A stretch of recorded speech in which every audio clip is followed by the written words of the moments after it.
नमस्कार जी। मैं मुकेश रानी मान आपका वेलकम करती हूँ और एक कहानी सुनाऊंगी। आप उसको ध्यान से सुनना। एक बार एक नगर का राजा था और उसकी जो रानी थी वो दोनों आपस में चर्चा कर रहे थे। भाई किसका प्यार है, किसका प्रेम है, अपनी प्रजा के बारे में बातें कर रहे थे। तो उन दोनों का भी आपस में बहुत अच्छा प्यार प्रेम था, विश्वास था। तो वो जो राजा था वो कहने लगे अपने नगर में एक व्यापारी है और वो उसकी पत्नी से बहुत ही ज़्यादा प्यार करता है और इतना प्यार कोई भी नहीं करता पूरे नगर में। तो वो जो रानी थी वो कहने लगी न बोली नहीं, जो उसकी पत्नी है वो भी प्यार करती है। तो राजा बोला कि नहीं, वो जो व्यापारी है ना वो ज़्यादा वफादार है, भाई इसलिए ये प्यार बना हुआ है। तो वो बोले उसकी जो सबकी मसालें बुझ जाती हैं और उसकी छत पर पूरी रात मतलब मसाल जलती रहती है, और जब वो व्यापारी घर वापिस आता है ना तभी वो खाना खाती है, उसके बगैर वो खाना भी नहीं खाती है। तो उन दोनों ने निर्णय कराया अलग अलग से इनकी परीक्षा ली जाए। तो राजा ने पहले उसकी परीक्षा ली। जो व्यापारी था उसके पास संदेशा भेजा, भाई चलो रानी, आप भाई कैसे परीक्षा लोगे लो। तो उसके पास मैसेज भेज दिया रानी ने, किसी के हाथ चिट्ठी दे दी, भाई मैं आपको बहुत प्यार करती हूँ और मैं आपसे शादी करना चाहती हूँ। तो राजा ने वो का जो संदेश लेके आया था कोई अलकारा, उसने वो संदेश लिया और पढ़ा, और पढ़ के उसने उसको तुरंत जवाब दे दिया।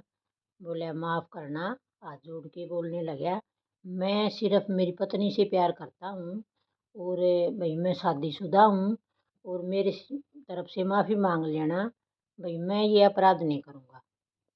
उसने साफ साफ मना कर दिया। तो रानी ने बताया राजा को, उनके पास समाचार आ गया, भाई देखो ऐसे ऐसे बोल रहा है व्यापारी। तो फिर वो रानी बोली चलो अब आपकी बारी है। भाई व्यापारी तो सच्चा निकला और पूरा विश्वास के साथ है और उसने अपनी पत्नी का साथ दिया।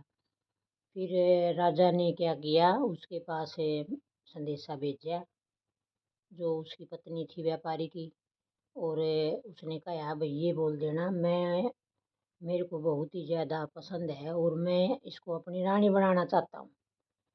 तो वो जो संदेशा लेके गया उसने उसको संदेशा दिया और वो पढ़ के कहने लगी, बोला ठीक है, आप ये सोच लेना जब मेरे घर की, मैं आज रात को उसको मार दूंगी और जब मेरी छत पर जो मसाल बुझ जाएगी ना तो ये समझ लेना भाई मैंने उसको मार दिया है और फिर मैं राजा के साथ शादी कर लूँगी।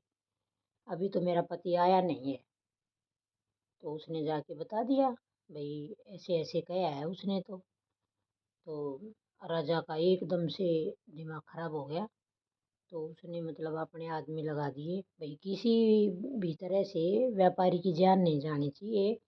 और उसने उनको वहाँ फैला दिया छत के ऊपर और हर जगह लगा दिया, भाई जब भी मसाल बुझे तुम तुरंत उसको गिरफ्तार कर लेना, वो उसका वध न करे। तो ऐसा ही हुआ, वहाँ पर सब उसके जो आदमी थे वो चले गए।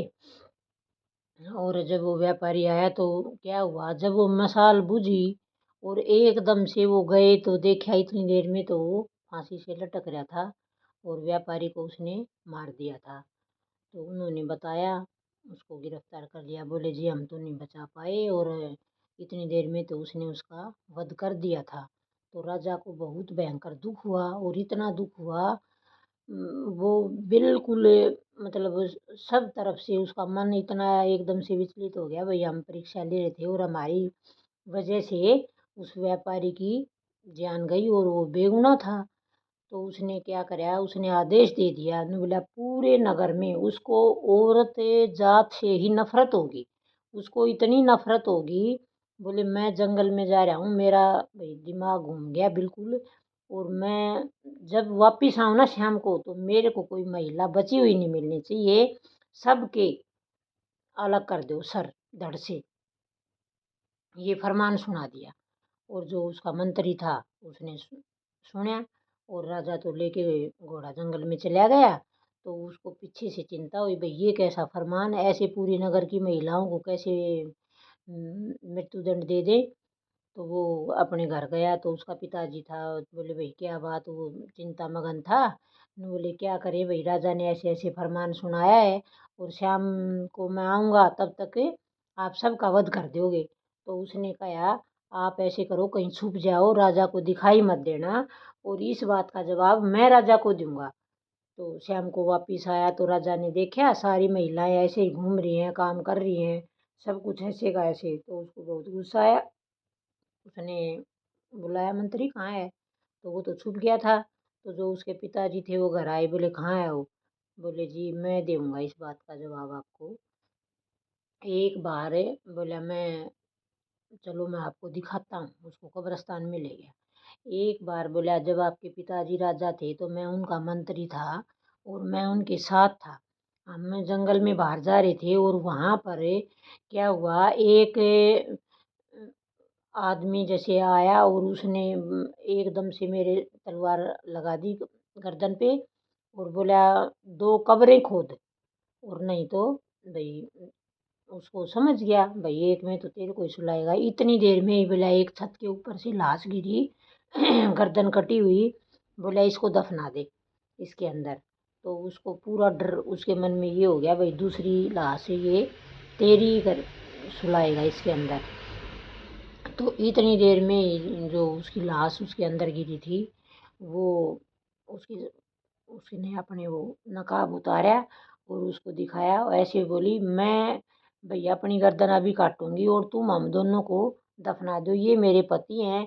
और यहाँ का जो राजकुमार है ना, उसने मेरे साथ जबरदस्ती करना चाहा, लेकिन मैं एक पतिव्रता हूँ, उसने मेरे पति का मतलब वध कर दिया है। ये जो लाश आपके सामने है ये उसी ने मारा है, लेकिन मैं अपने आप को उसके हवाले नहीं करूँगी और वो आएगा उससे पहले मैं अपनी जान दे दूँगी। तो वो मतलब उसने अपनी गर्दन काट ली और वहीं पर वो ख़त्म हो गई। तो जब राजा को ये बताया, बोला महिलाएं सारी खराब नहीं होती हैं, वो देखो बोला ये दोनों लाश उन्हीं की हैं, और वो इतनी पतिव्रता थी उसने अपने पति के लिए अपनी जान दे दी थी। तो सब एक जैसे नहीं होते हैं। तो इसने फिर लास्ट में राजा ने वो कहानी सुनी और उसका माइंड एकदम से फिर चेंज हो गया। तो हमें इस कहानी से यही शिक्षा मिलती है कि कोई भी बात हो, हम ये एकदम से ये निर्णय नहीं ले सकते हैं भाई ये ऐसे हैं तो सब ऐसे ही खराब होंगे, ऐसा कुछ नहीं होता है। प्यार और विश्वास सबका अपना अपना अलग तरीके से जाहिर करते हैं। धन्यवाद। और आपको ये कहानी कैसी लगी लाइक करना और कमेंट्स करना। धन्यवाद।